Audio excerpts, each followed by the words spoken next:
Long down the right side. Pop, touchdown, Washington State. Booby, he is there. Booby, 60, long three. Oh, a catch by Phillip Bobo. The Palusa's gonna pop.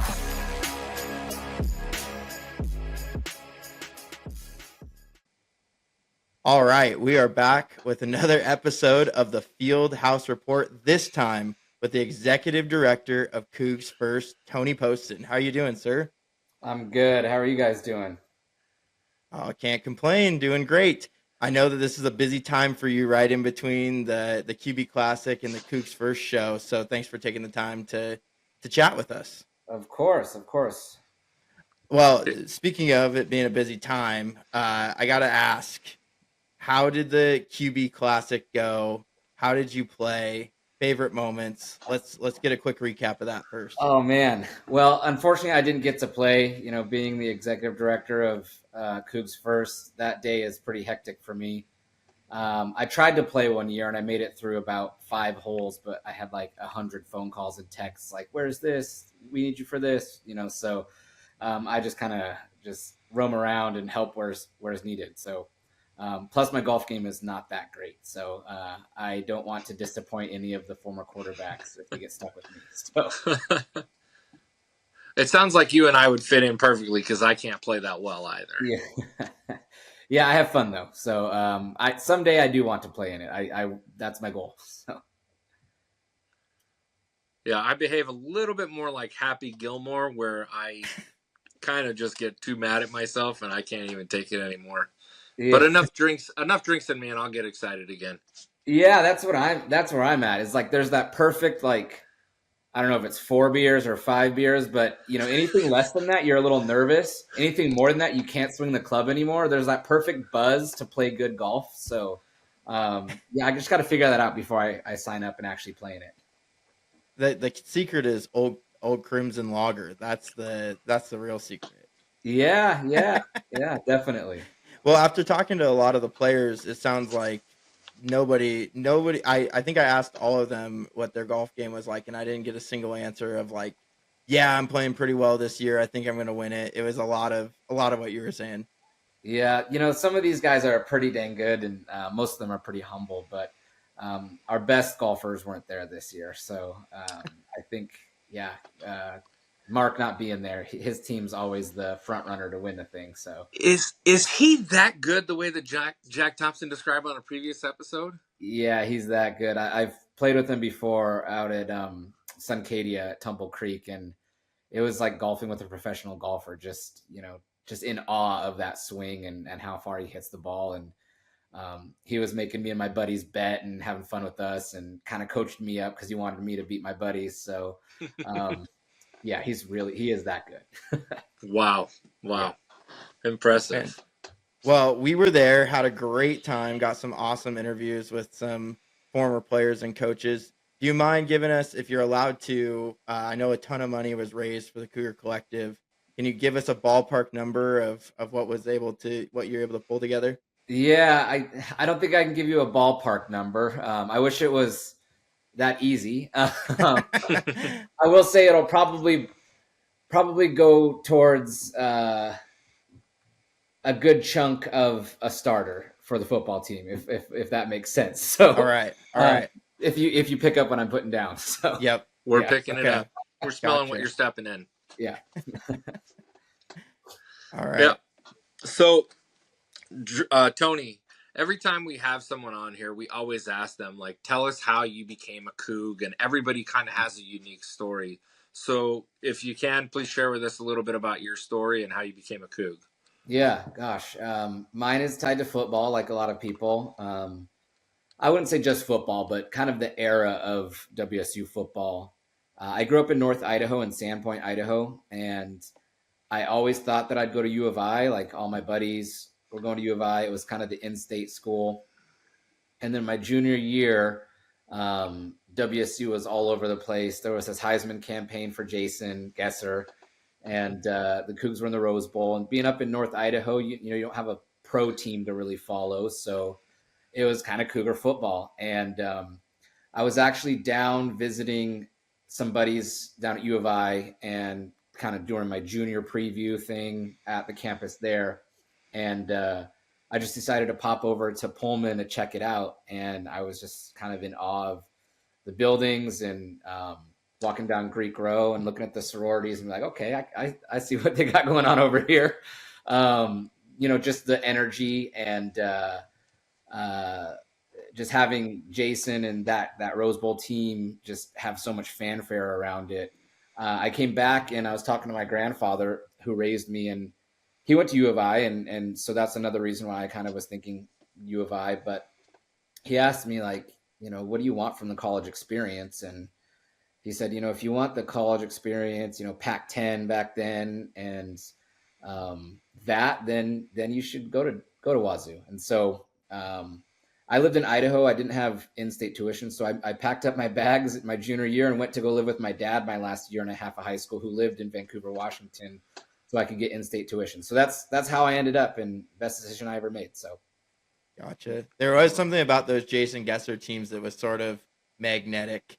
I mean, obviously they were successful, but they had so many characters from Marcus Trufant, Ryan Long, all of those, Will Durting even. Yeah. Guys that still to this day are great Cougs.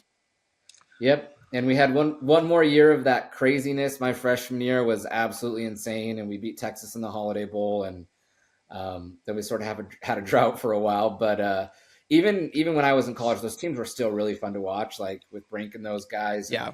So many close games, and the stadium was still packed. It was awesome. I had a great college experience, and Cougar football was a huge part of that. Well, you did have some good football years, obviously, but you had some fantastic basketball seasons as well. Yeah, my senior year, tournament teams and guys like Rochester and Derek Lowe and Kyle Weaver and Robbie Cowgill. Yeah. Those guys was awesome. What year did you graduate from WSU? 07. I stayed an extra year though, so 08 really is when I left. So. Right. Yeah. You and I are the same. Mine was 08, but I actually graduated 09.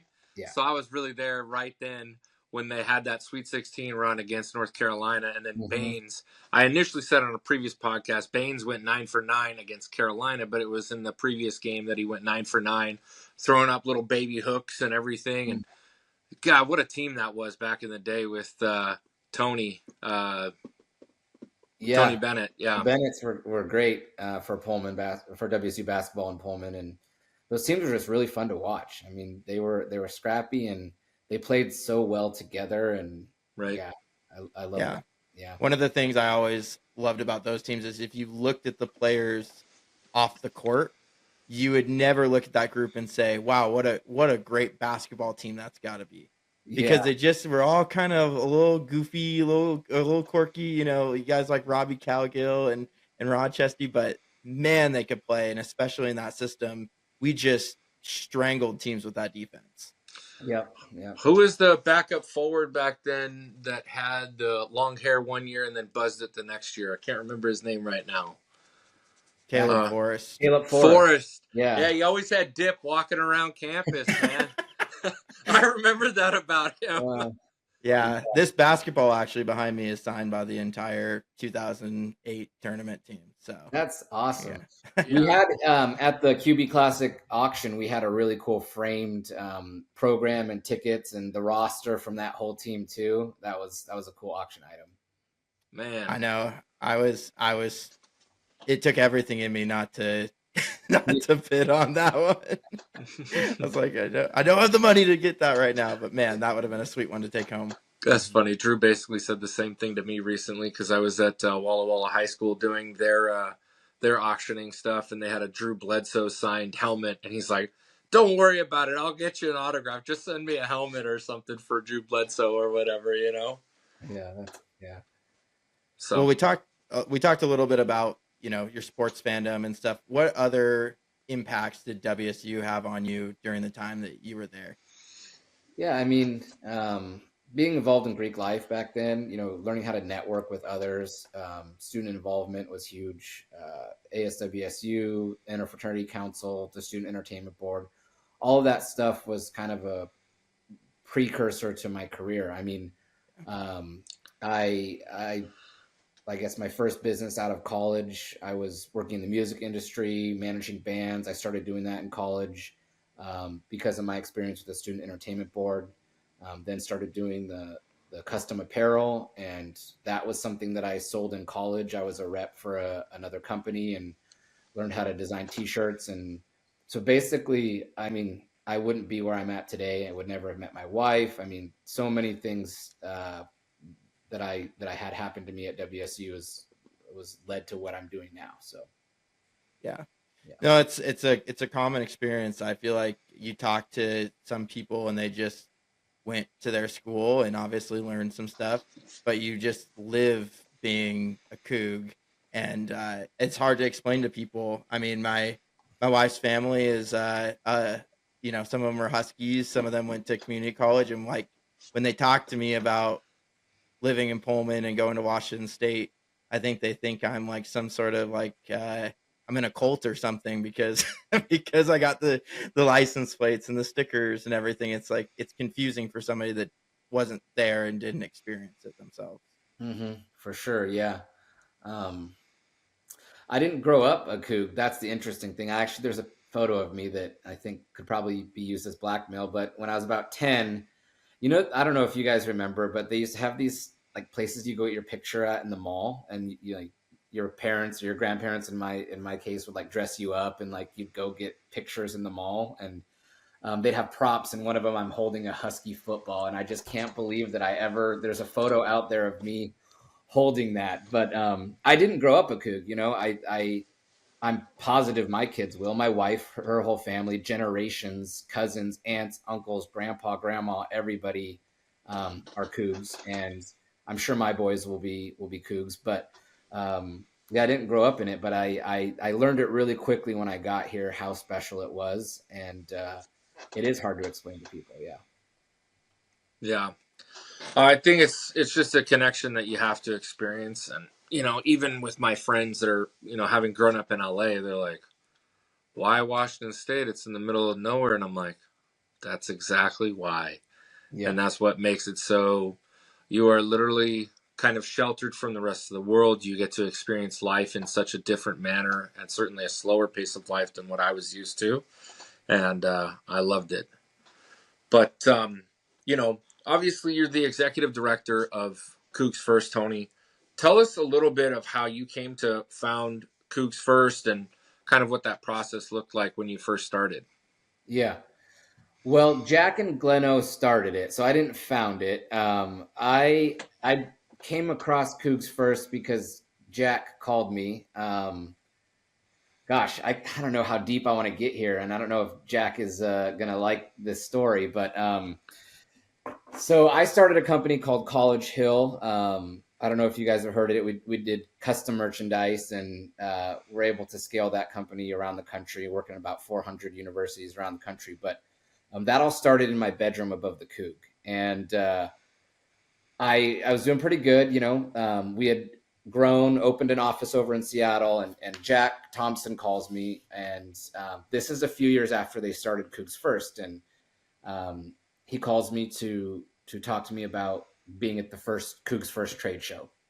So I'm like, holy crap, that Throwing Simone is calling me. Like, I should probably answer this, So I answer it, and he's talking to me about the trade show. And then he asked me, because at this point he was in banking and doing commercial banking, and he had said, we're really trying to live and breathe this CougsFirst thing. Like, who do you bank with? And I was like, well, I bank with US Bank. They're in Pullman.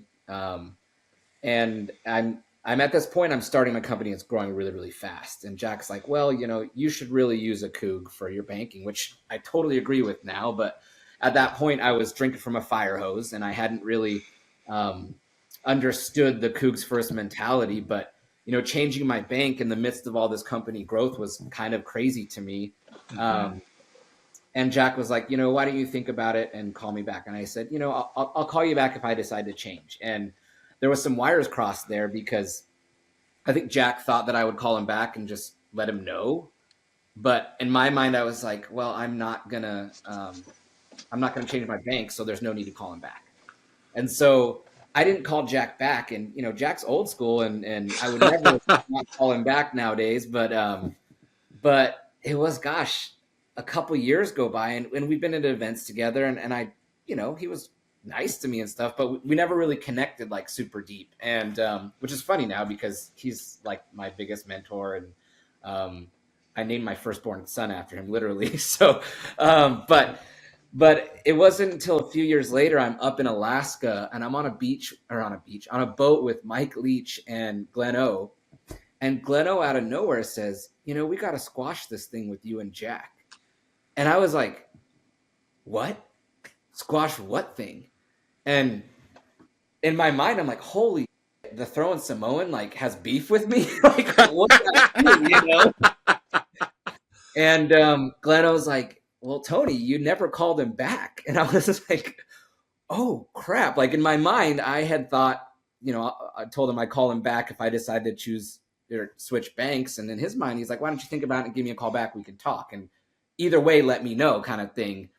And so I get back to like the mainland US from a boat in Alaska where I have cell phone service. First thing I did was call Jack and be like, hey, there's been a huge misunderstanding here. Like, I'm so sorry I never called you back. And he's like, thank you for giving me the call. But yeah, so anyways, at this point, the beef is squashed, and thank goodness, grow pretty close. And in 2017, they had decided, hey, we should move over to the east side of the mountains and start a trade show over there. Because at this point, CougsFirst was just a trade show over in Seattle.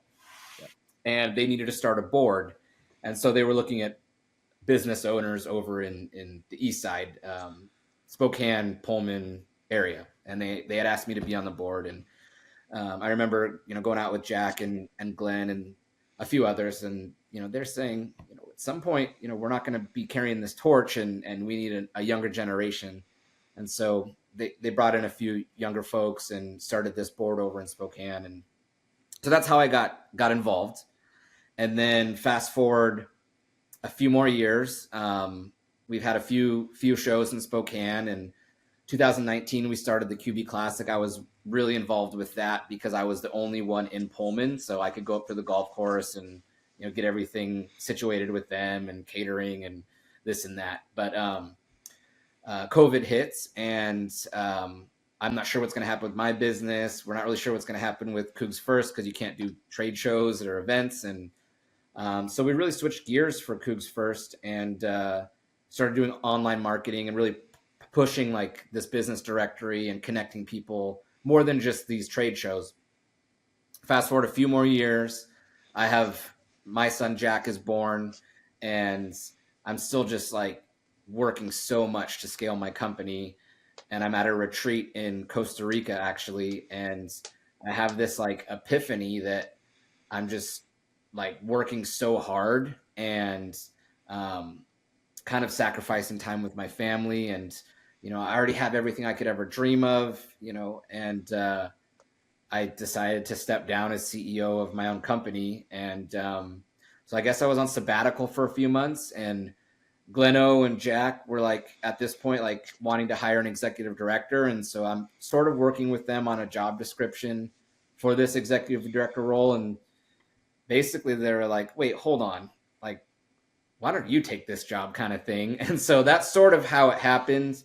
I just came upon 3 years, actually like last month. So this job, it feels like it was sort of fit for me, like made for me, but that's probably because I had a hand in writing the job description. So. Right. Yeah. So there's a little bit of where that backstory. I want to hear about this Alaskan fishing trip because I was told by a prominent donor named Tom that there's a special story around this fishing trip that I should know about. Would you care to share? Gosh, there's a lot of special stories. There's something really funny that happened because this was apparently your first time fishing too. Yeah, not my first time fishing. My first time salmon fishing. I mean, I grew up fishing. Okay. Fly fishing, trout fishing. Okay. Fishing for panfish. I grew up in North Idaho, and fishing is one of my favorite pastimes. But I never caught a king salmon. And I'll tell my version of this because I think I know the story you're talking about. But I'm out on a boat with Leach and I wanted to humor them more than anything because, I'm out on the boat with Leach and we're just BSing and Gleno's out there and Gleno, he fishes a lot. So he kind of knows the drill and stuff. And we're not really catching anything. And these guys come up with this idea. I don't know what started. I think Leach was talking about like the craziest foods we've ever eaten because he's traveled a ton. Like I've traveled a ton. I've been to like 29 countries and I was telling them that there's not a food under the sun that I have a problem eating. I've been to Vietnam and I've eaten like balut and, the fertilized duck eggs and that have little embryos in it. And I've eaten a beating cobra heart and like crazy stuff. Well, they're like kind of scheming, like, and I can tell, like, I'm not an idiot, but I wanted to humor these guys and just blow their minds. So they're like, after you catch your first king salmon, it's custom. Is this the story you've heard? Okay. It's from Tom, Tom? Yeah, from Tom Nihol. Yeah. Yep. We've been up there a lot together, but yeah, Leach is kind of going on this with this story and Gleno, like, oh, it's custom to eat the eyeball. And I don't think they thought I would do it. So yeah, we finally catch a salmon and I'm like, you know what? I'm going to do this because we've been skunked like all day and this is going to be good luck for us. And so we reel in the salmon and the deckhand pops the eyeball out and puts it in front of me and they're all just like looking at it because those things are a lot bigger once they come out of the king salmon. It's right. Like, not quite golf ball size, but like a shooter. Like that's how Leach explains it. It's a shooter and a marble shooter. Yeah. I don't know if you guys ever played marbles, but the bigger marbles, right? Yeah. And anyways, and Leach has told this on the radio and stuff. I have friends who've heard this on like Coach's show and they're like texting me the links to the IMG Coach's show. Like, oh, Leach is talking about you again, this eyeball.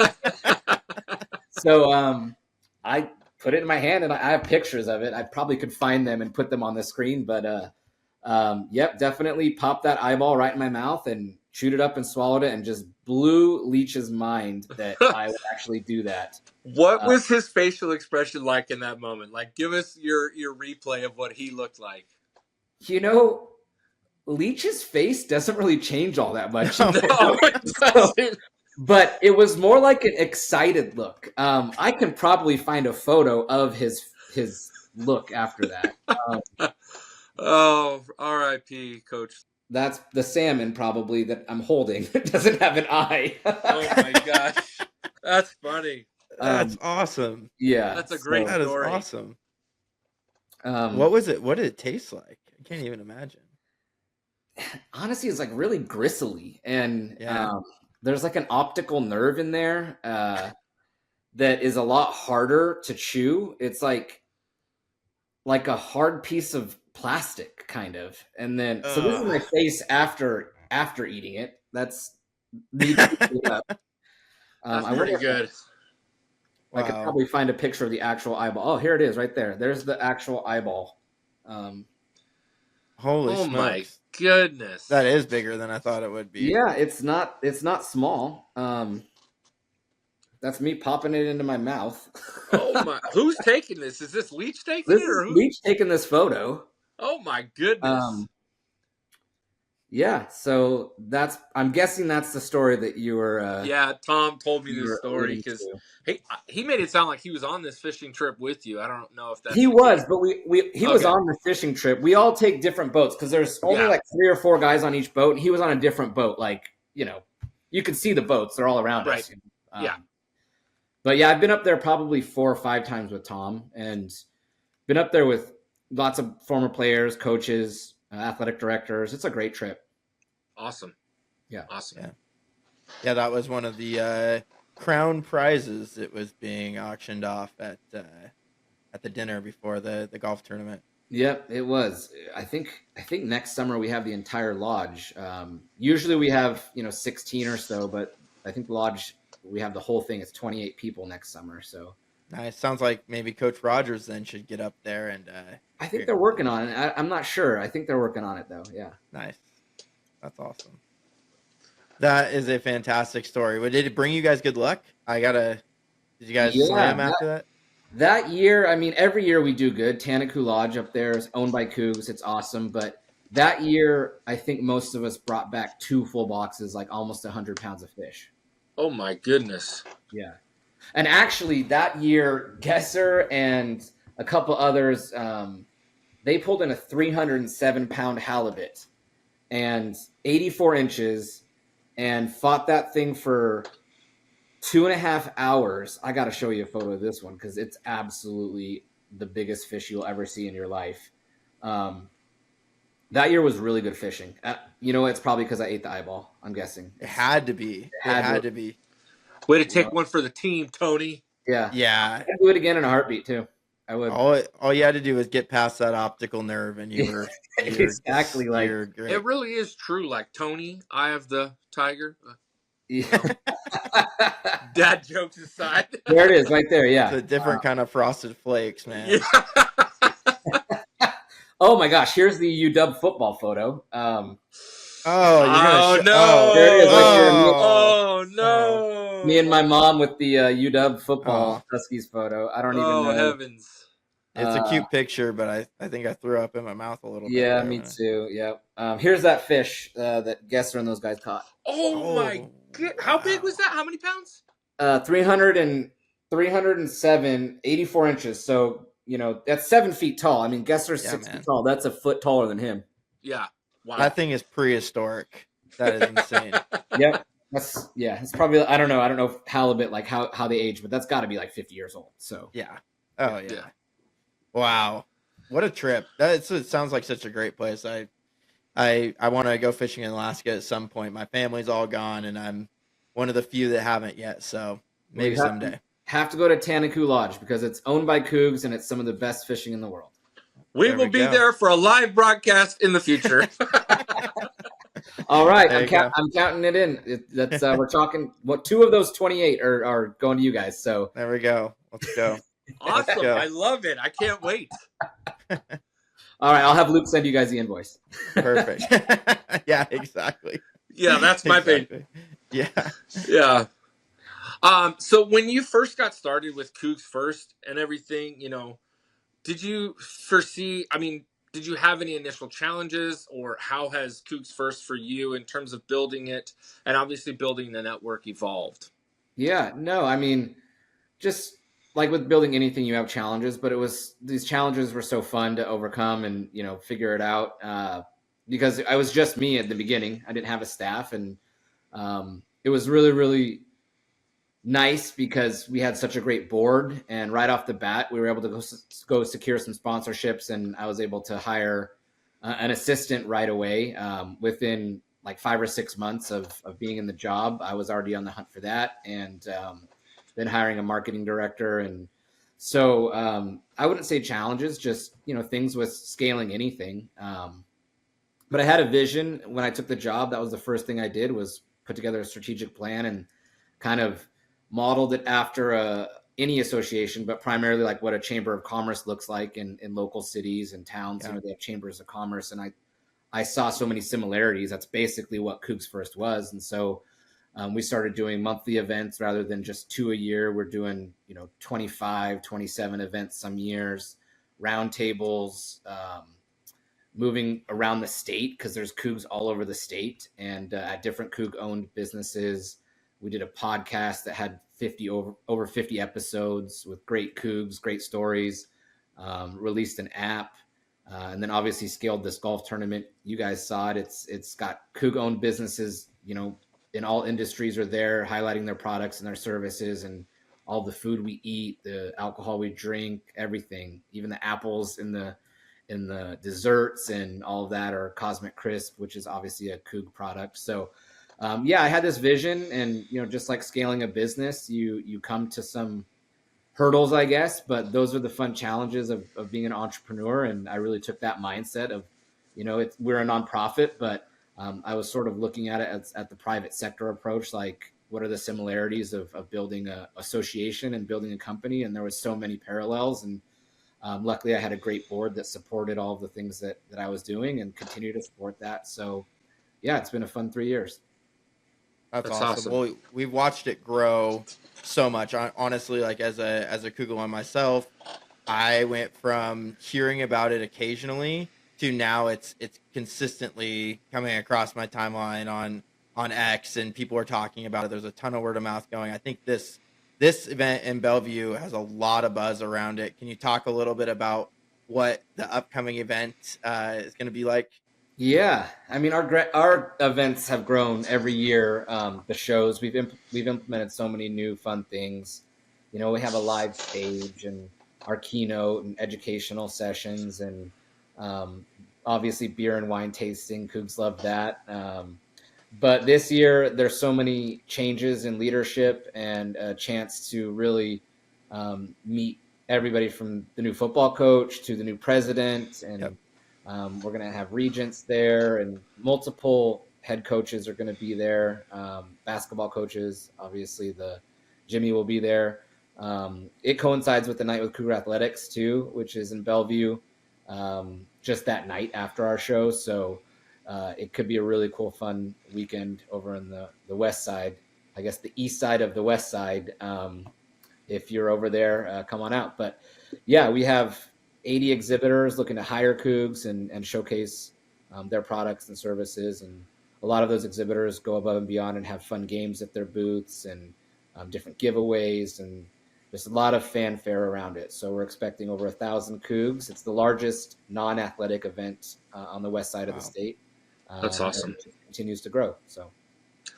What can you kind of share with Cougs that are out there that are kind of thinking that this is maybe just the traditional like business, as usual, like, your traditional like insurance companies or other, small businesses, like for those Cougs that are in other sectors, whether it be like something that's in social work or psychology, Yeah. why would they, choose to come to an event like this? And how do you think that they could use that to their benefit? Yeah. Well, first of all, I want to make it clear that this isn't just a business networking thing. Like that's Right. what we do, but this is a fun event. I mean, that we have a wall, a traveling Cougar Cottage wall that people sign, and we have a beer garden. There's, like I said, there's giveaways. We're gonna have a tattoo artist there, and the first 2 Coug tattoos are on me. If you get a Coug logo tattooed on you, I will pay for the first 2 for people there. Wow. So if either of you are interested, but there's just so many I'm fun leaving things. the night before and I'm the first to show up. Let's go. All right. We got our first volunteer right there. So, but yeah, it's not just hey, here's an attorney or insurance agent or there's plumbers. There's like if you need beer for a party, 4th of July party, wine for your wedding, DJ for anything. There's so many different industries represented there, and it's not just how can I support them. It's like how can they support me? So it's a really altruistic thing. These people that are exhibiting, they're there to sell you, but they're also there to look at what you got going on. They might be looking for to fill a role or just to meet other Cougs. Like that is what it's about: is meeting other Cougs. We're bringing WSU, coaches, administration, celebrities, all of that to the west side of the state. Come on out. It's going to feel like you're in Pullman. It's going to feel like you're at the Coug if you're sitting at in that beer garden. Butch will be there. I mean, it's not just suit and tie, hand out business cards at all. And it's family friendly. I mean, there's going to be a lot of retail there. Coug swag, Coug shirts, apparel, all of that. Lots of Coug themed giveaways, photo booths. It's just a great time. So while it is primarily intended to promote commerce amongst Cougs, it's also just a damn good time. So Yeah. come on out. Yeah, bring your kids. All right. I love Well, it. yeah, you heard it here first. If you want to experience Pullman on the west side, be there at the CougsFirst event. You talked a little bit about the opportunity for kind of Cougs to connect with other Cougs and learn from other Cougs. What advice would you give to somebody that's maybe a current student or they just graduated about like leveraging that network? Yeah. Well, I would say go into every networking opportunity without the mindset of like, how can this person help me? Right. But rather like, how can I help them? And I think that's how Cougs operate, and I think that's how I've built my network is meeting people and saying, hey, I know this person, I'm going to connect you with this person, and sort of becoming a super connector. But Right.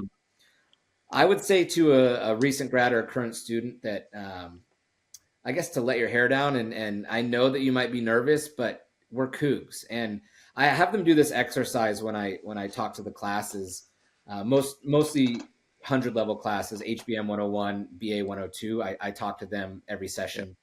but I have them do this exercise where they envision their first job interview out of college for their first like real life job, Yep. and I have them picture being in the waiting room, close their eyes, then they get called into the interview. Think about how they're feeling. Like, I don't care who you are, if you're the most outgoing person, extrovert like me, there's still going to be some anxiety or nervousness in your first job interview, right? So I have them picture that feeling.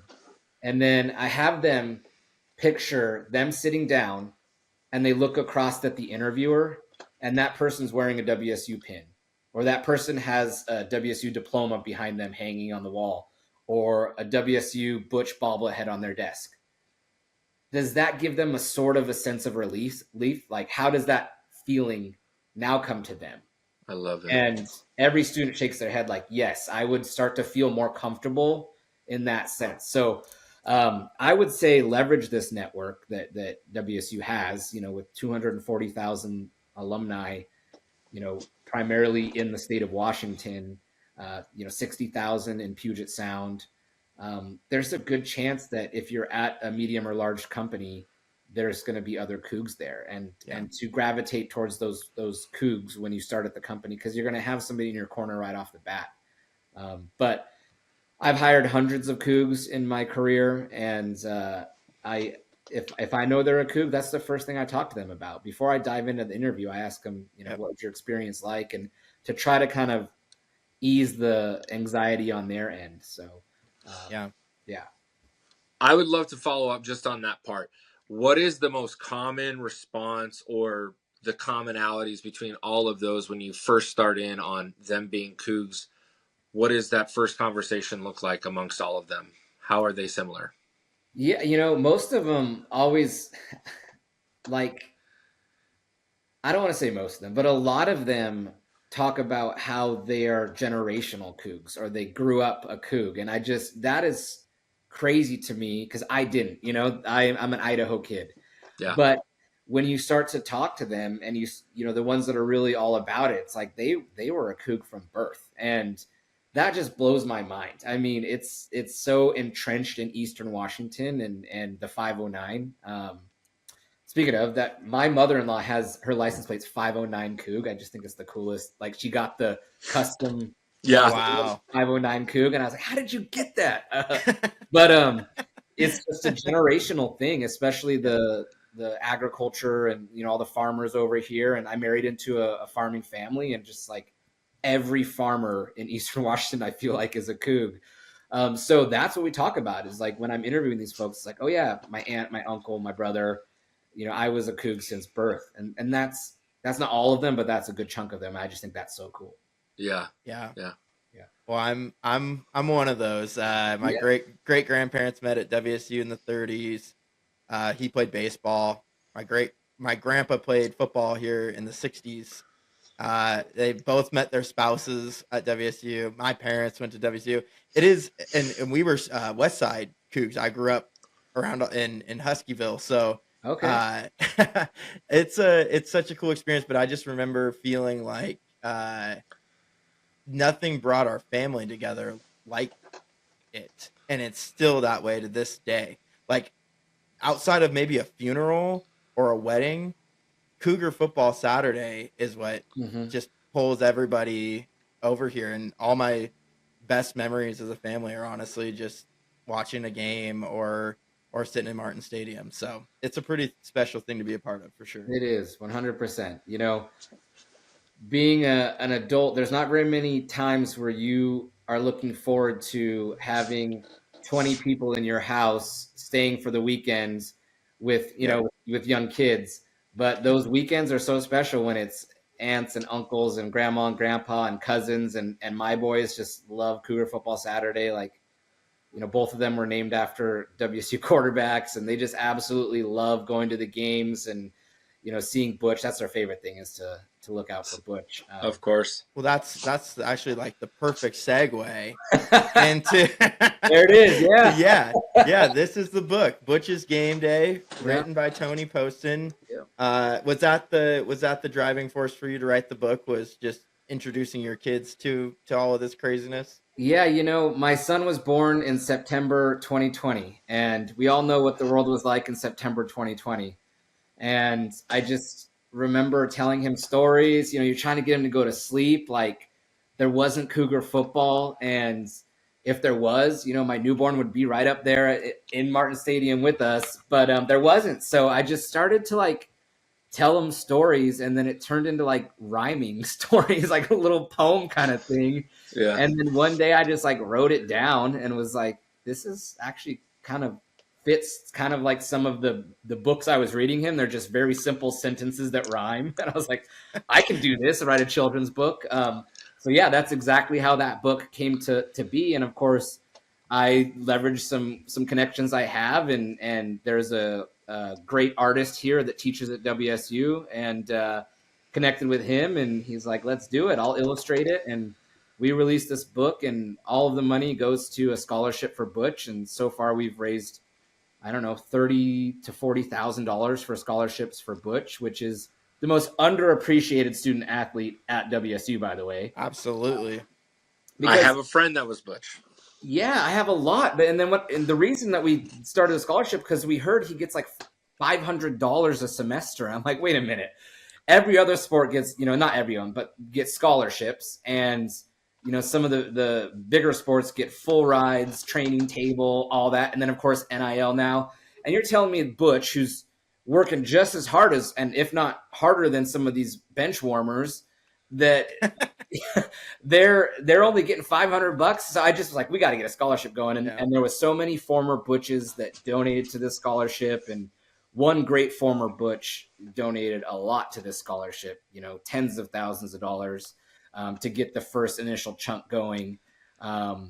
So it's just really cool to see. And we hope that this endowment continues to grow, and there might be a second book coming out soon. So yeah. Well, outside of that, it's a fantastic brainwashing tool. My daughter, I started reading it to her when she was, oh my gosh, like a month old, and she was way too young to understand. And it is her favorite book, and it has made Butch like this superhero in her brain. So for her first birthday, we had Butch come, and the whole birthday was Butch themed. And, it was like this big deal. Actually, her second birthday, it was like this last year. And it's just awesome. The experience I have of the tradition of waking up, watching College Game Day, seeing Old Crimson, then heading out into town and getting to experience the energy and the excitement of the pregame all the way through singing the fight song at the game. It's like we get to relive Cougar Football Saturdays every night before we go to bed. So it's pretty fun. I love that. I love that so much. And I've heard that from a lot of people, they'll send me a photo of them reading it to their kid. And it just that's exactly why I wrote that book, is because I knew that, my son was missing out on those Cougar Football Saturdays. And, in 2020, we weren't sure when they were going to come back, right? It was right. When are we going to get these again? And I'm so glad everything's back to normal. And those are just such special days. I mean, I've experienced 150 of them. I'm trying to do the math. I don't know. A lot of them. Wow. But every single one is amazing. I've never had a bad Cougar Football Saturday. I mean, There's been bad results in the game. Portland State is probably the worst one. Just there was the weather and all that stuff. And it was a gloomy day. It was like the end of the world almost, pretty much. Yeah. That was my wife's first game at Martin Stadium. Oh my gosh. and when we picked the game out, I told her, I'm like, this is the perfect game. It's going to be 90 degrees in Pullman. We're going to kick the crap out of Portland State. And it rained, which we weren't prepared for. So we were sopping wet. Yep.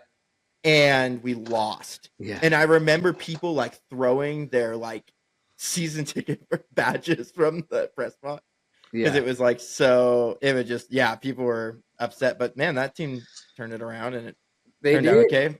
Yeah, that Yeah, was. but even with that bad experience, my wife left Pullman and she was like, and she was my girlfriend at the time, and she was like, that place is just unreal. Mhm. I love it. And that was with arguably one of the worst, most embarrassing losses on the field. So it just kind of goes to show like how much that environment has to offer, even when the football isn't perfect. Yeah, it's so special, and even the opposing fans, and I try really really hard to welcome them all. If I see any fan that's wearing the opposing fans, I'm like, Yeah. "Welcome to Pullman. Thanks for making the trip," you know. And Yeah. but I talked to them. I remember Texas Tech last year.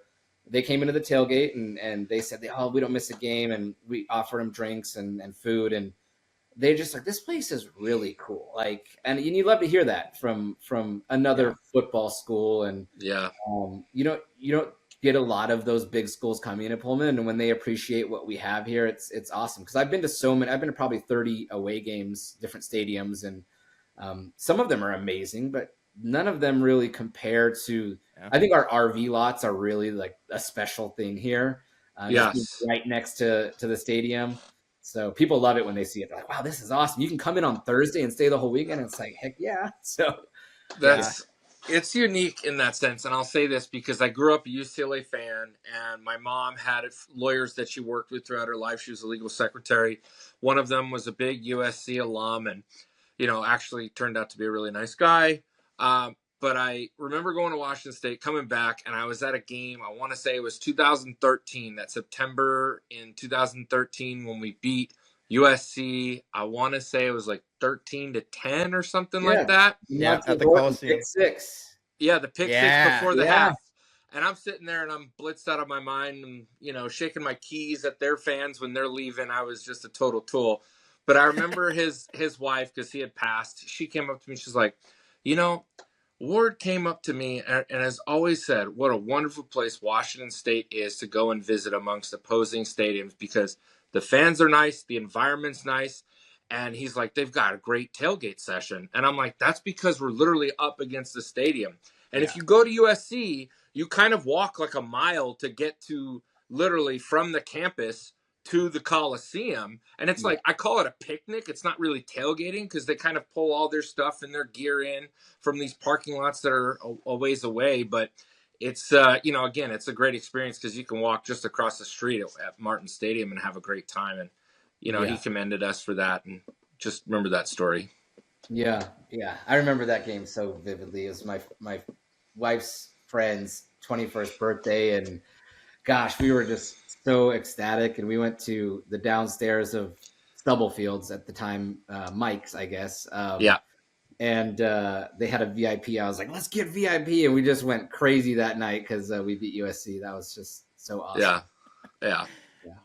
There's so many memories, and it's that's part of what's made my bond with like my grandparents and my great grandparents so special. Is just hearing their stories of. I mean, for them, it's when Jack Thompson went to Nebraska and beat the Cornhuskers at their stadium. So the list goes on and on. But out of all the memories you have, is there one game or one moment of a game that like still gives you chills when you talk through it to this day? Yeah, game day. I mean, I think that's probably most Cougs answer that was there. We lined up, I don't know, 3:30 in the morning. We had a house full of people. We were right there in front, and that win. Me and my wife that night. We looked at each other. This is before we had kids, so but we said, "Is this the best night of our lives?" And we were married. I mean, I was like, wedding or to today? Like, is this the best day of our lives? Like, yeah, it might be, So it was just so much fun that whole day. It being up for I don't even know how many hours, and just the energy, after the game, still just going because you've been up for so long. But even the day before, when game day crew was rolling into town, like we stood on Davis Way and waved flags and welcomed the buses coming in, and then the buses pulling up there on Stadium Way. We went down to that, and it was just so cool. I mean, it was amazing. Texas beating Texas in the Holiday Bowl. I watched that with my pledge class over on Camino Island.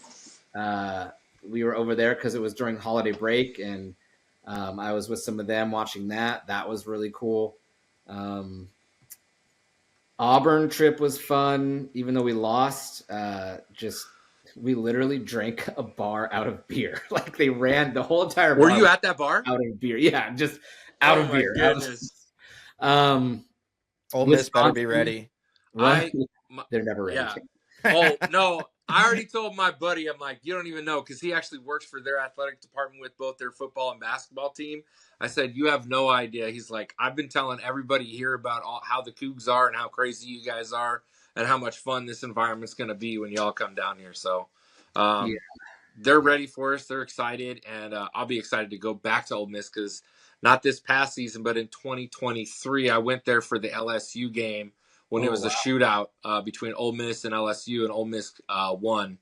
So that was a great game to go to. So that's awesome. We're excited to go to that one. We're working on our charter flight to get a bunch of folks out there, because it's hard to get there. So let me know, Tony. I want to join. Yeah, we're doing Seattle. We'll stop in Pullman and pick people up, and then go straight to Memphis, and then same way back. Yeah. Keep me in the loop. I technically already got an airfare, but I might just pass it up and say, hey, if I can go with other Cougs. Yeah, 175 Cougs on a charter flight would be pretty dang fun. So, Tony, back in the day when you were a student at Washington State, what was your favorite WSU bar and restaurant? Okay, the Coug for sure. That's where I had my first beer at 21. I'll never forget it. The owner of the Coug, Bob, is also a great friend of mine and mentor. And when I started my business, I called him and I said, hey, I'm moving back to Pullman to start this company. And he really believed in it. I mean, he opened up the Coug at 7 a.m. for us to have a meeting there so we could think about what we wanted to call the business we were starting. And he made us breakfast burgers. And one of the guys that started the company with me, we're looking out the window, and he said, College Hill, we should call it College Hill. Like, this is the neighborhood that we're in. Like, and I was like, that's it. This is my favorite time in my life, was the 5 years I lived here on College Hill, and so many memories. But the Coug, without a doubt, has such a special place in my heart. If you've been there the Thursday, Friday night before a home game, the band coming and playing to the bar from outside is like, I tear up almost. I just choke up because it's so freaking awesome. Plus, you're probably like 6 beers deep, but the band just like getting you so hyped at like 10:30 at night for the game the next day is one of the all-time best core memories. So the Coug, for sure. Long-winded answer. I lived above the Coug. A lot of crazy stuff happened up there. Started my business up there. Drank my first legal beer there. Signed the wall probably 100 times. So many memories just looking around those signatures and all those open to close panels that are painted, and my company did so many of those shirts. But the Coug for 1,000,001 reasons. That's awesome. Yes. Fun fact on that. I've never been to the Coug. All right. Darren. That's over. I'm done. We're out. Darren. Wait. Darren. What? Bro. You've never been? Okay. So, I mean, I walked everywhere. No one had a car. That's a terrible excuse. But the other side of the excuse is that it's always so busy. I'm like, am I ever going to get in to actually get the drink? Because I want to keep this buzz going, baby. Like, Man, that is so crazy. It's kind of tragic. I'm sitting here 39 years old. I should get it done this season. All right. Yeah, man. All right. I would love to be the guy to buy you your first beer at the Coug. Okay. There we go. The Friday night before Apple Cup, Tony, I'm serious. Because I have plans to try and get an RV spot so that I can get in to the RV lot, because we do have other plans around that. But nevertheless, I want to do it. So all right, you have to stay for the band too. Best part. Whatever it takes. I don't care. Let's do it. All right, virtual. It is right now. It is like yes! magical. It is magical. I don't know if it's the acoustics of that part of campus, but the band always just sounds so good. the excitement is just at a peak for the weekend. It is really really special. They're all dressed so crazy too, and then they like go up the fire escape. They like play Yeah. the fire escape at the sorority across the street, and then some of them are on the sidewalk there. It's just they're all dressed crazy with big wigs, and half the dudes have their shirts off, and it's just so much fun. It's awesome. I love it. Yeah, that's so great. I look forward to doing it with you on that Friday night. Hopefully, particularly before Apple Cup. So, all right, cool. And let me just get this in real quick. Prediction for Apple Cup, Tony. Ooh. We're gonna hold him to 0 touchdowns. I know that. I think this defense is gonna be amazing. They might get a field goal too if they have that same kicker. Oh gosh, he's good, but I don't know if he's gone or not. Brady or yeah, you got it. Yeah. I feel like that guy's been there forever, but yeah, I would say 24-6, Cougs. 24-6, Cougs. Yes, let's go. Is that running the football? Are we passing the football? Is it Zevi hitting somebody deep? Well, I would love to see more passing, but I'm not the coach. I think it's a different style of football than we're going to be used to. I think we're going to run it down their throats. I really do. There we go. Yeah. All right. Love it. I love it too. Great. All right, and that wraps it up for this episode of the Fieldhouse Report. We'd like to thank Tony Poston from CougsFirst for joining us today. We will be live from CougsFirst episode in Bellevue on May 9th. Don't forget to check it out and subscribe to the channel right here. And obviously, thank you, and go Cougs. Thanks, guys. Go Cougs. Go Cougs.